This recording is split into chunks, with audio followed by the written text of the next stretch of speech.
안녕하세요. 리더스 다이제스트를 읽어드리는 다시 이슬입니다. 오늘도 재미와 감동이 가득한 내용 전해드리겠습니다. 웃음은 명약. 요즘 병원들을 보면 맹랑하기 짝이 없다. 수술비를 안 냈을 경우 그들이 어떻게 하리라는 것은 내가 굳이 말하지 않아도 잘할 것이다. 그러나 돈을 안 냈다고 떼어낸 맹장을 다시 붙여주지는 않지 않는가. J.A. 외판원 한 사람이 고객을 만나기 위해 한 사무실에 들렀는데 사무실에 사람은 없고 덩치 큰 개 한 마리가 쓰레기통을 비우고 있었다. 그 외판원은 개를 바라보고 있다가 뭔가 장난을 좀 해야겠다는 생각이 들었다. 그때 개가 그를 쳐다보며 이것 보세요. 그렇게 놀랄 거 없어요. 이건 내가 맡은 일의 일부에 지나지 않는다고요. 하고 말했다. 외판원은 깜짝 놀라지 않을 수 없었다. 어렵쇼? 세상에 참 희한한 일도 다 있군. 자네 사장에게 그가 얼마나 소중한 것을 소유하고 있는지 알려줘야겠는걸? 세상에 말을 할 줄 아는 동물이 있다니. 아이고 제발 그러지 마십시오. 내가 말을 한다는 것을 그 건달이 알게 되면 날 보고 전화까지 받으라고 할 거예요. 텔레비전 전도사 2명이 죽어서 천당으로 갔는데 거기서 성 베드로를 만났다. 베드로는 두 전도사에게 미안하지만 지금 당장은 자리가 없으니 저 아래 지옥에 가서 좀 기다려 달라고 말했다. 그래서 두 전도사는 지옥으로 내려가 기다리고 있는데 몇 달 후 지옥의 왕이 베드로에게 전화를 걸어 통사정을 하는 것이었다. 제발 이 두 사람 좀 여기서 데려가시구려. 한 놈은 지옥에 있는 수천 명을 신자로 만들어놨고 또 한 녀석은 지옥에다 냉방장치를 하려고 기를 쓰고 있단 말입니다. E.T. 한 시골 청년이 난생 처음 대도시 구경을 하게 되었다. 그런데 어느 사무실 빌딩에 들어가서 보니 뚱뚱한 노파 한 사람이 조그만 방으로 들어가고 있었다. 이어 문이 잠기고 불이 반짝반짝하는 것이 보이더니 잠시 후 그 문이 스르르 열리면서 이번에는 젊고 예쁜 모델 아가씨가 엘리베이터에서 걸어 나오고 있었다.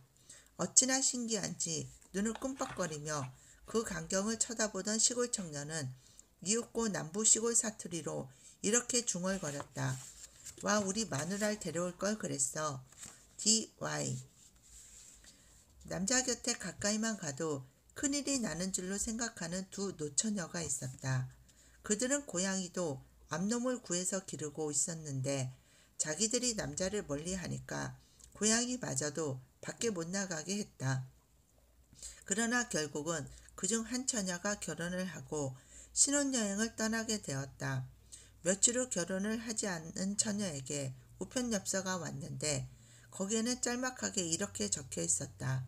고양이를 밖에 내놓도록 하라고 KM. 자동차로 유럽 여행을 하던 여자가 그리스에 있는 한 유적의 쓰러진 기둥 옆에서 기념사진을 찍으려고 포즈를 취했다. 사진 찍을 때 자동차가 안 나오게 해주세요. 우리 남편이 보면 내가 이 건물을 차로 들이받아서 무너뜨린 줄 알고 야단을 칠 테니까. HVP. 등남을 한 아빠가 친구를 보고 하는 말. 우리 아들 녀석이 눈, 코, 입은 물론이고 턱까지 나를 쏙 빼 닮았어. 그래 알았어. 너무 비관하지 말라고. 잘하면서 차차 나아질 테니까. 멕시코 울티마 모다에서 젊은 조정사 한 명이 추락사고로 사망하자 그의 장례식에 마을 사람들이 참석할 수 있도록 하기 위해 장례일이 공휴일로 선포됐다. 엄숙한 가운데 하간을 준비하려는 순간 주임 상사의 구령에 맞춰서 의장대의 애포가 울렸는데 애포가 울리자마자 한 노부인이 기절을 하고 말았다. 그런데 사람들이 그 부인을 부축하기 위해 달려가는 순간 한 소년의 비명이 정막을 깨뜨렸다. 저 사람들이 할머니를 쏘았어요. DK. 새로 태어난 아기를 그리라. 제법 큰 농장 관리를 하랴.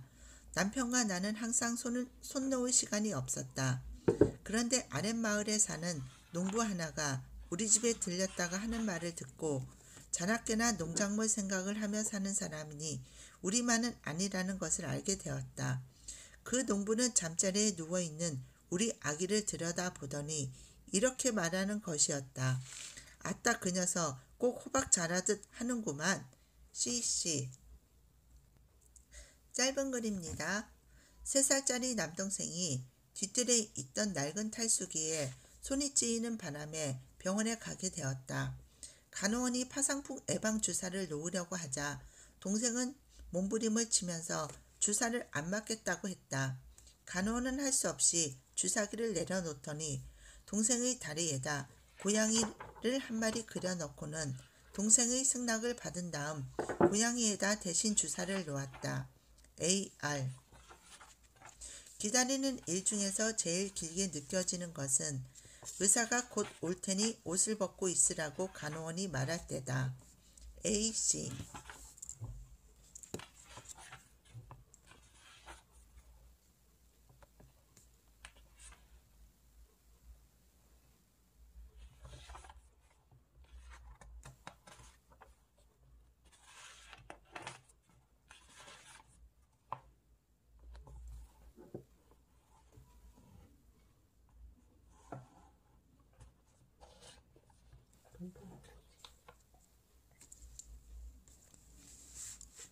돈도 잃고 친구도 잃고. 앤 랜더슨의 충고. 돈으로 인해 가족과 친지들 간에 발생하는 문제들을 현명하게 처리하는 방법을 미국의 인기 칼럼니스트에게 들어본다. 나는 벌써 여러 해 동안 여러 신문에 공동으로 실리는 상당 칼럼을 써온 덕분에 사람들의 생활에 돈이 어떤 역할을 하는지 많이 알게 되었다. 내가 아는 돈에 얽힌 문제들 가운데 적어도 절반은 친구나 친척에게 돈을 빌려준 독자들에게서 듣게 되는 것이다. 예를 들어 이런 독자의 편지가 있다. 앤 랜더슨 여사, 지난해 우리 부부는 친구 부부에게 돈을 얼마간 빌려주었는데 그쪽에서는 한 달에 25달러씩 갚겠다고 약속했어요. 이자는 받지 않기로 했지요. 그들은 3개월 동안 25달러씩 돈을 갚다가 그 뒤로 돈이 끊어졌습니다. 4개월이 그냥 지나갔고 전화 한 통도 없습니다. 우리들을 대하기가 부끄러워하지 않나 하는 생각이 드는군요. 그들이 우정과 몇백 달러를 한꺼번에 잃고 보니 슬프지 않을 수 없습니다. 앞으로 누가 돈을 빌려달라고 하면 어떻게 하는 것이 좋을까요? 엎질러진 물을 엎지는 불에게. 사적으로 돈을 빌려주지 마세요. 은행에서 돈을 빌면 보증을 서겠다고 해보세요. 그렇게 하더라도 여전히 금전적인 부담을 면할 수는 없지만 친구에게 돈을 떼이는 것보다는 은행으로부터 돈을 갚으라는 독촉장이 날라오는 편이 훨씬 마음이 편할 거예요. 돈을 빌리지도 말고 빌려주지도 말라. 햄릿 1막 3장은 섹스피어의 충고에 동의한다는 말인가? 아니다. 모든 사람들이 돈을 떼어 먹지는 않는다. 그리고 남을 돕는 것을 외면하는 삶이란 이기적이고 무의미하다. 그 해결 방안은 도와주되 그 일을 사무적으로 처리하는 데 있다. 돈을 빌려준 근거를 문서로 남겨두면 기억이 희미해지고 따뜻한 감사의 마음이 식기 시작할 때 크게 도움이 된다. 나에게 오는 편지는 그 밖에도 재미있는 사실을 밝혀주고 있다. 돈이 모자라면 고생스럽기는 하지만 그것을 보상할 것이 있는 한 비참하고 가슴 아픈 일이 벌어지지는 않는다. 수많은 남녀가 수입과 지출을 맞추기 위해 월급을 아끼고 없어도 참으며 아둥바둥 살아가고 있다. 그들은 이따금 불평을 하겠지만 어떤 인간적인 요소, 착한 아내나 남편, 그들을 필요로 하고 사랑하는 자녀들이 그들의 정신과 육체가 무너지지 않도록 지켜준다. 그와는 반대로 아름다운 집, 우아한 장롱과 무한한 재력을 지닌 많은 여성들이 의욕과 목적의식을 잃었노라고 내게 호소해온다. 어떤 사람들은 돈이 많아서 생활은 편하지만 계속해서 살아가야 할 이유를 찾지 못하고 있다. 바로 여기에 문제가 있지 않을까 한다. 인생은 너무 안해할 수도 있다. 노력해야 할, 도전해야 할 대상이 없을 때 삶의 열망이 사라진다. 전형적인 금전 문제를 둘러싸고 주고받은 글 몇 편을 소개한다. 앤 랜더슨 여사. 20살 난 아들이 2년 전에 고등학교를 졸업하고 집 가까이에 일자리를 얻었습니다. 나는 아직도 그 애의 빨래를 해주고 든든하게 아침 식사를 먹여주고 있으며 그 애는 거의 빠짐없이 가족과 저녁 식사도 같이 하고 있어요. 내가 약간의 돈이 필요하다고 넌지시 암시해도 그 아이는 동생이 넷이나 있거든요. 그 애는 내 말을 들은 척도 않더군요. 내가 아들에게 단도직입적으로 숙식비를 내놓으라고 할까요? 아니면 너무 각박하다고 생각하는지요? 어느 엄마에게 댁의 아드님의 월급의 25%를 내놓도록 했으면 합니다. 이것은 집에서 어린 시절부터 안락한 생활을 고스란히 그대로 누리고 있는 미혼 자녀들에게 적용하는 앤 랜더슨의 방침이에요. 어머니, 변죽을 올리지만 마시고 똑바로 말씀하세요. 앤 랜더슨 여사. 남편과 나는 결혼한 지 32년이 되었고 함께 남부럽지 않은 생활을 했습니다. 남편 조지는 사업에 성공했을 뿐만 아니라 투자도 잘했지요. 그이는 집으로 오는 청구서를 모두 자기가 지불하고 내가 쓸 용돈을 현금으로 주었습니다. 돈이 더 필요하다고면 더 주었고요. 남편은 절대로 금전 문제를 나와 의논하지 않았고 나도 돈 문제에 관해서는 전혀 물어보지 않았어요. 그런데 2주일 전에 그이가 내일날로 세상을 떠났습니다. 깔끔한 분이었는데도 일을 엉망으로 남겨놓았어요. 그이의 유서는 10년이나 묵은 것이었더군요. 과거의 동업자 한 분의 말에 따르면 그이는 주식과 채권들을 시외의 어느 은행 금고에 맡겨두었다는 거예요. 그걸 찾아내느라 애를 쓰고 있습니다. 주부 여러분들에게 제가 드릴 충고는 바깥 양반이 제 남편처럼 여러분을 과잉보호하게 하지 말라는 것입니다. 바깥 양반에게 이렇게 물어보세요. 만약 당신이 내일 갑자기 세상을 떠난다면 후회하지 않을 만큼 일을 깔끔하게 정리해 두셨어요?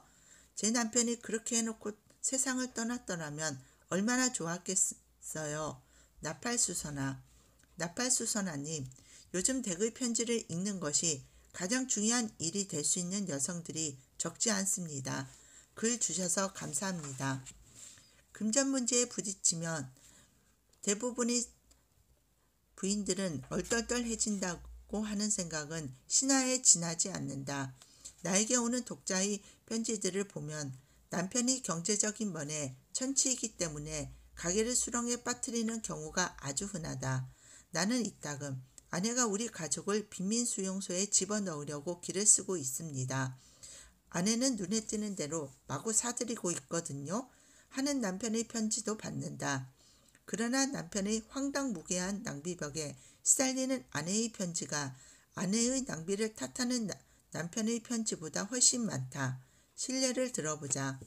지난번 남편이 일으킨 오토바이 사고로 밀린 치료비가 아직도 남아있는데 그이가 나가더니 다시 새 오토바이를 한 대 사가지고 왔어요. 앤 랜더슨 여사. 아버지가 승진을 하고 봉급이 올랐다고 해서 아들이 용돈을 올려달라고 할 수 있느냐고 물은 어느 어머니에게 여사는 이렇게 대답했는데 저는 찬성할 수가 없습니다. 올려줘야지요. 단 자녀들이 집안일을 좀 더 많이 해서 용돈을 올려준 만큼 대가를 치러야 하겠지요. 나는 자녀들이 집안에서 당연히 할 일을 했다고 해서 돈을 준다는 것은 수치스러운 짓이라고 생각하는 할아버지입니다. 아이들은 집에서 먹고 자며 가족의 일부이기 때문에 집안일을 도와야 하는 거예요. 그것만으로도 이유는 충분합니다. 70이 넘은 사람. 70이 넘은 분에게 안 됐습니다만 아이들에게 동전 한 입을 주며 나가 놀아라 하던 시절은 지났습니다. 아이들도 쓰고 저축할 돈이 조금 있어야 합니다. 나는 일과 보수와의 관계를 그들에게 가르치는 것을 지지하는 편이에요. 그러기 위해서는 특정한 집안일을 맡기고 용돈은 그 노력에 대한 대가임을 똑똑히 밝히는 것이 제일 좋은 방법입니다. 앤 랜더슨 여사, 푼돈을 우려내는데 천재적인 소질을 지닌 친구가 있습니다. 우리들이 버스에 오르면 이러는 거예요. 미니, 내 차비라도 내줘요. 잔돈이 없거든? 다음에 내가 낼 테니까. 중간 휴식 시간에 차라도 마시러 가면 적어도 일주일에 2번은 나에게 차값을 떠맡기는 거예요. 어제는 수리점에서 자기 시계를 찾아달라고 했는데 그 수리비가 $2 50센트라는 것에 대해서는 말하지 않았어요. 째째하게 굴고 싶지 않지만 이렇게 야금야금 뜯기고 있을 여유가 없단 말이에요. 얌생이에게 시달리는 미니. 미니님, 얌생이들은 기술적으로 다뤄야만 합니다. 아예 넘겨씌우지 못하게 막아야지요. 함께 커피를 마시러 가면 딱 잘라 말하는 거예요. 어제 내가 냈으니까 이번에는 내 차례야. 친구가 고쳐놓은 물건을 찾아달라고 하면 수리비를 내야 물건을 찾을 수 있다는 것을 잊지 말고 이렇게 말하세요. 미안해, 그럴 여유가 없다고. 앤 랜더슨 여사, 우리 사무실에서 일하는 남자가 아가씨를 데리고 교회 자선 바자회에 갔어요. 그는 $1씩을 주고 그들이 참여할 빙고카드 2개를 샀지요. 상금 최고액이 $200였는데 그 아가씨가 딴 거예요. 그 아가씨는 남자에게 $1를 돌려주면서 말했어요. 오늘은 내 재수가 아주 좋았죠? 고마워요. 남자는 화가 치밀어 오른 거예요.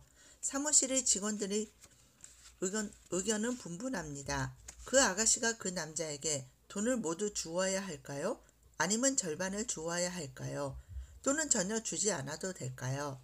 판결을 못 내린 판사. 판사님, 그 경우에는 돈을 땄을 때 어떻게 나누는가를 사전에 정해 놓았어야 했습니다. 50대 50으로 했으면 좋았겠지요. 그 욕심꾸러기 아가씨가 그 남자를 좋아했다면 자기가 딴 돈보다 훨씬 큰 것을 잃었을 거예요. 앤 랜더슨 여사, 몇 달 전 어느 친구가 신경쇠약으로 쓰러졌어요. 남편에게 그 이야기를 했더니 이러지 않겠어요? 그 사람이 걱정할 게 뭐 있어? 아름다운 집에다 멋진 남편, 훌륭한 자식 셋이 있지 않소? 그리고 먹고 놀잖아. 뭔가 말 좀 해보세요. 네? 입에 개거품을 문 사람.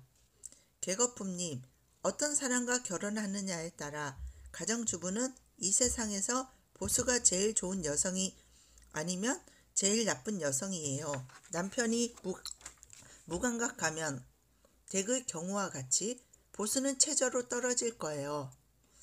만약 남편이 사려가 깊고 이해력이 있는 남자라면 그 아내는 최고의 대우를 받는 여성이 되는 거지요.